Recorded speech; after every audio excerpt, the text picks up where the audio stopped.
Goeiemôre. Ons sluit vanoggend ons 40 dae reeks af met die tema ons verhouding tot die toekoms. Ons skrifgedeelte is Matteus 6 hier vanaf vers 19 tot en met vers 34 waar die Here met ons praat oor die sorge van die lewe. Nou as 'n mens dink aan die toekoms en spesifiek jou verhouding tot die toekoms, is dit natuurlik dat baie mense vir jou sal sê, maar die toekoms lê op 'n manier vir ons brak. Ons weet nie wat die toekoms vir ons inhou nie, ons is dikwels onseker. Mense wat naby aan aftrede is, sal dikwels vir jou sê, maar ek is bekommerd oor my aftrede. Ek wonder of ek genoeg geld bymekaar gemaak het om gemaklik te kan aftree. Mense wat siek is, wonder dikwels oor die toekoms en wonder wat is die pad wat die Here met hulle stap. Dikwels is dit dat mense in 'n posisie is waar dit met hulle baie goed gaan, waar ons eintlik dan ook gekonfronteer word met die vraag is, vertrou jy God ook vir jou lewenspad?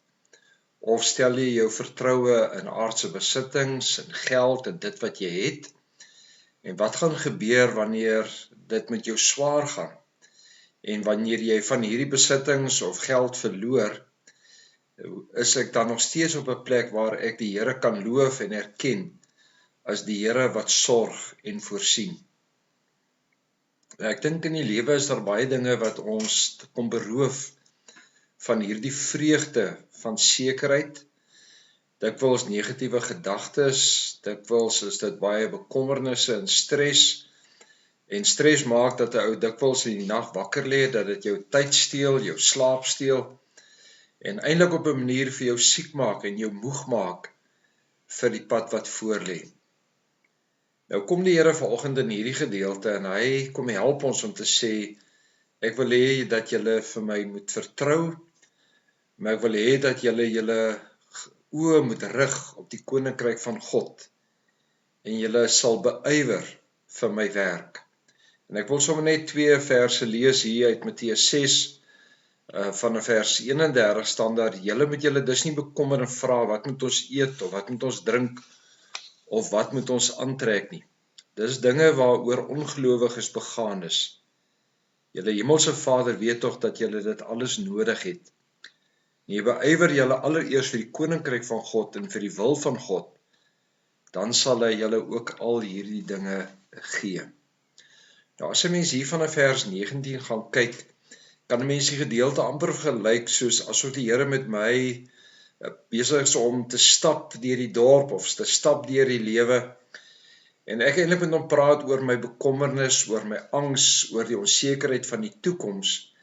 En dat hy vir ons op 'n manier berig op dinge rondom ons om vir ons te leer om te sê, maar vertrou my.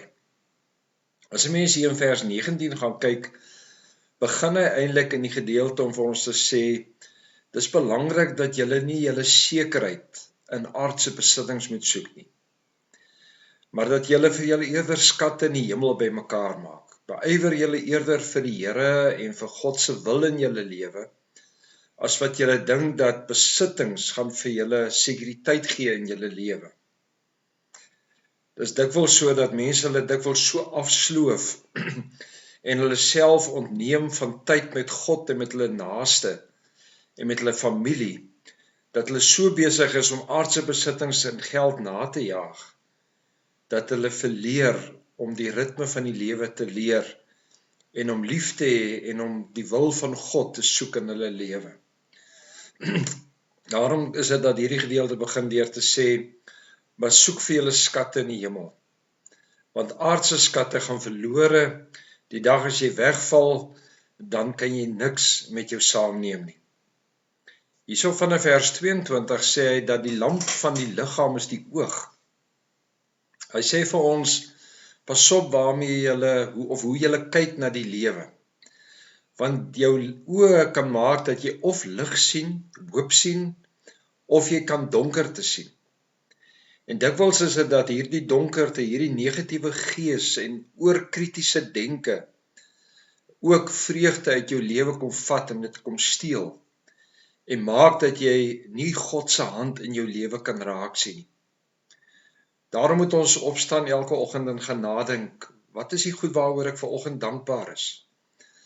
Vra vir die Here om vir jou 'n geestesoog te sien, om God se hand in jou lewe raak te sien, om te sien waar God in jou lewe betrokke is en hoe hy sorg en voorsien. Want wanneer jy reg kyk met lig, met hoop, vestig jy vir jou 'n gesonde liggaam.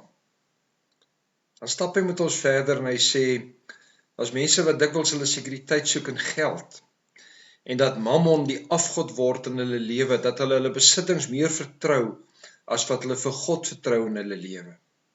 Iemand sê nou dat vir ons, dit gaan verskriklik goed met die mense in ons omgewing, te goed.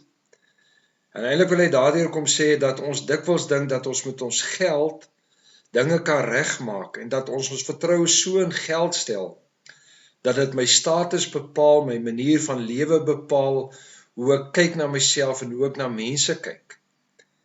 En daarom dat die Here sê, man, pas op, want geld raak die afgod, wat jou oë wegvat van my, en waar ek dan net ontdek, dat dit God is, wat sorg. En daarom is dit dat ons moet kyk, en moet sê, dis nie geld wat my toekoms verseker nie, maar my toekoms behoort aan die Here, want jy kan alles verloor in 'n oogwink.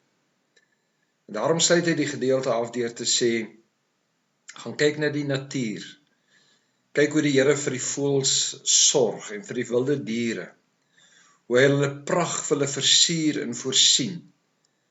Op dieselfde manier is God in jou en in my lewe ook betrokke.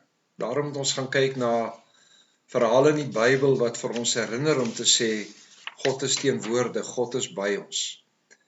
En gaan sien God se hand ook in jou lewe raak. Daar is hierdie pragtige verhaal van 'n verhaal in die konsentrasiekamp in Betuli, hier in die 1900s. Annette Maree was 'n plaasvrou wat vir die vroue in die konsentrasiekamp gaan Bybel lees het. En sy het vir die Here gevra, Here, help vir my om 'n teken te kry om hierdie vrouens te bemoedig. En toe sy Matteus 10 lees van ons lewe is meer werd as mossies, is dit dat daar 'n mossie op haar skouer kom sit. En hierdie verhaal het die destydse regering so aangegryp, dat hulle die mossie op die 1 sent stuk gesit het, die geringste muntstuk, om te sê, God sorg, God voorsien. En daarom sluit hy die gedeelte af deur te sê, beywer jou vir die Here, en vir God se koninkryk. Kyk na jou geestelike welstand. Kyk hoe jy en jou kinders 'n verhouding leef met die Here. Woon eredienste by, gesels met jou kinders oor hulle verhouding met God. Bestudeer die woord. Gebruik gebed as 'n geleentheid om tot God te praat. En help dat die Here jou lewe so sal toerus, dat jy 'n verskil sal maak daar waar jy leef. Kom ons bid saam. Here, seën ons in hierdie dag, en help ons vertroue in U te stel. Amen.